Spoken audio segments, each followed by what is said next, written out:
Hi everyone, this is Prabhakar Tiwari on Biologist and today we are discussing the cytokine barriers. देखिए पिछले discussion में हमने देखा कि अपने बॉडी को कैसे बचाते हैं पैथोजन से। तो हमने क्या किया था, पहले दीवार उठा दी थी, दीवार उठाने के बाद वो लोग दीवार क्रॉस कर गए थे, तो हमने क्या किया था, बॉडी का माहौल एसिडिक कर दिया था, टेम्परेचर बढ़ा दिया था, आग लगा दी थी, सिक्रीशंस रिलीज कर दिए थे। उससे भी काम नहीं बढ़ना था तो हमने क्या किए थे, पुलिस वाले भेज दिए थे इन लोग को मारने के लिए। Natural killer cell, polymorph nuclear leucocyte, बहुत सारी सेल्स, तमाम सेल्स यहाँ पर आ गई थी, उनसे भी बाज नहीं आया पैथोजन। और अगर पैथोजन वायरस है तो हमारे पास एक नया बैरियर है, that is the cytokine barrier. सबसे पहले समझते हैं साइटोकाइन होता क्या है। Cytokine is basically a proteinaceous signalling molecule जो एक इम्यून सिस्टम की सेल भेजती है to a simple viral infected cell. ठीक है, इम्यून सिस्टम की सेल भेजेगी जिस सेल को वायरस ने क्या किया है, इन्फेक्ट किया है।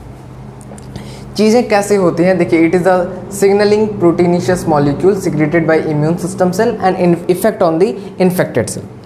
कौन कौन से एग्जांपल्स हैं भैया, साइटोकाइन के एग्जांपल्स लिखे हुए हैं। मोनोकाइंस हो सकते हैं, लिम्फोकाइंस हो सकते हैं, टीएनएफ होते हैं, ट्रांसनेक्रोसिस फैक्टर, इंटरल्यूकिन्स हो सकते हैं। इंटरल्यूकिन्स बेसिकली एक डब्ल्यूबीसी दूसरी डब्ल्यूबीसी के हेल्प के लिए जो सिग्नलिंग मॉलिक्यूल भेजती है उसको इंटरल्यूकिन्स बोलते हैं। एंड इंटरफेरॉन्स, हमारा पूरा डिस्कशंस रहेगा इंटरफेरॉन पे। इंटरफेरॉन्स तीन तरीके के हो सकते हैं, alpha interferon, beta interferon and gamma interferons. Alpha interferon पे बातें करते हैं। 270 अमाइनो एसिड्स का मिलके बना होता हुआ स्ट्रक्चर है अल्फा इंटरफेरॉन।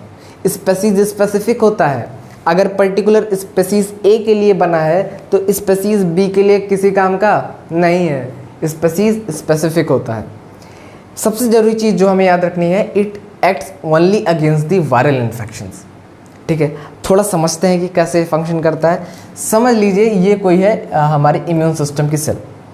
इम्यून सिस्टम की सेल को लगा कि हमला रुकने लायक नहीं है, पुलिस वाले भी नहीं संभाल पाए हैं चीज़ों को, तो पुलिस वाले क्या करते हैं, यानी हमारी इम्यून सिस्टम की सेल्स जिस पर वायरस का हमला हुआ है वो लोग क्या करते हैं, इंटरफेरॉन्स रिलीज कर देते हैं।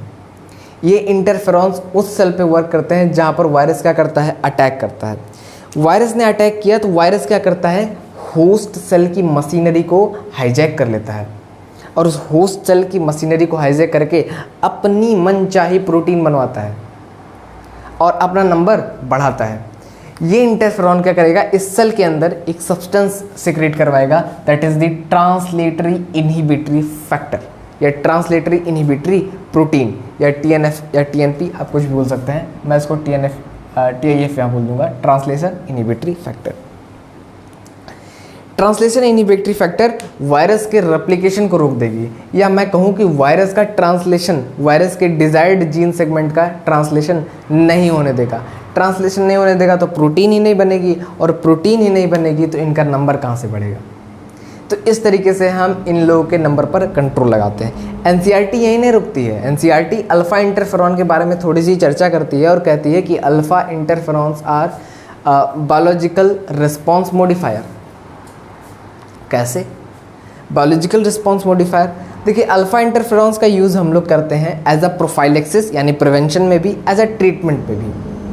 कैसे करते हैं और क्यों आप कह रहे हो कि ये बायोलॉजिकल रिस्पॉन्स मॉडिफायर है, बीआरएम क्यों है ये, आइए समझते हैं। देखिए जब किसी पर्सन के अंदर एचआईवी का इन्फेक्शन होता है, ह्यूमन इम्यूनोडिफिशियंसी वायरस का इन्फेक्शन होता है, तो उसके अंदर एड्स हो जाता है एंड आफ्टर एड्स वो बहुत सारे डिजीज़ेस के लिए प्रोन हो जाता है। और जैसे ही उसमें हर्पीज़ वायरस अटैक करता है, इसके अंदर एक टाइप का कैंसर हो सकता है, दैट इज़ द कापोसी सार्कोमा।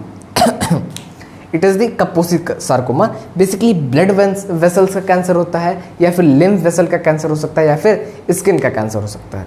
ठीक है, तो कापोसी सार्कोमा। अब प्रोफाइलेक्सिस के लिए इसको यूज़ कैसे करेंगे, तो प्रोफाइलेक्सिस में क्या करेंगे भाई, प्रिवेंशन कराएगा। प्रिवेंशन कैसे कराएगा, ट्रांसलेटरी इनहिबिटरी फैक्टर या फिर ट्रांसलेटरी इनहिबिटरी प्रोटीन बना के वायरस का रेप्लिकेशन, ट्रांसलेशन रोक देगा, जिससे वायरस का नंबर नहीं बढ़ेगा। सो ये तो वर्क हो गया एज अ प्रोफाइलेक्सिस। अब बात करते हैं एज अ बीआरएम कैसे फंक्शन करेगा।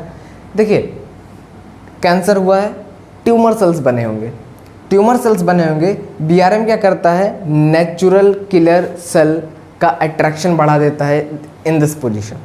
नेचुरल किलर सेल्स आएंगी और ट्यूमर सेल्स को मार देंगी। इसी वजह से हम इसको क्या कहते हैं, पीआरएम। ठीक है, ये तो था हमारा साइटोकाइन बैरियर। इन्फ्लेमेशन पर थोड़ी सी चर्चा हम करेंगे, हालांकि एनसीईआरटी पर बहुत खास चर्चा इन्फ्लेमेशन की नहीं है।